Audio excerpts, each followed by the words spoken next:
నారా లోకేష్ గారు రాజకీయాల్లో రాణిస్తారని మీరు అనుకుంటున్నారా? ఒక మంత్రిగా, ఒక రాజకీయ నాయకుడిగా లోకేష్ గారికి మీరు ఎన్ని మార్కులు ఇస్తారు? రాజకీయములో ఇందా చెప్పానే, ఇది నేర్చుకోవాలి.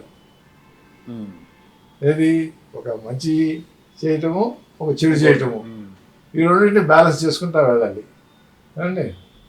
దీనిలో ఇవాళ ఇంకొకటి ఏంటంటే, ఈ మంచి చేయటం అనేటటువంటి దానికి లౌక్యము కావాలి.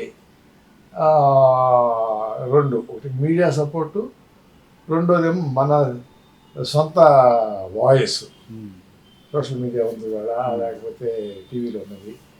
ఇంతకుముందు ఏమో ఓన్లీ పేపర్ ప్రొజెక్ట్ చేస్తే చాలు. పేపర్ వాళ్ళు పట్టుకుంటే నలుగురు జర్నలిస్టులను ఒక మేనేజ్మెంట్ పెట్టుకుంటే ఆహా ఓహో అని రాస్తే మనం నాయకులు అయిపోతాం. సో ఇప్పుడేమో ఇది కావాలి. ఈ సోషల్ మీడియా వచ్చిన తర్వాత మన వాయిస్ తోటి మనం అనేటటువంటిది కంపల్సరీగా కావాల్సినటువంటి నేపథ్యం ఉంది.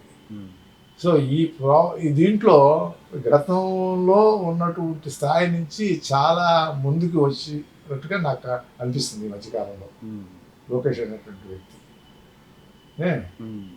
పరిపాలన చేయటానికి పెద్ద ఏం అవసరం లేదు. ఈ రెండు బ్యాలెన్స్ చేసుకుంటే చాలు.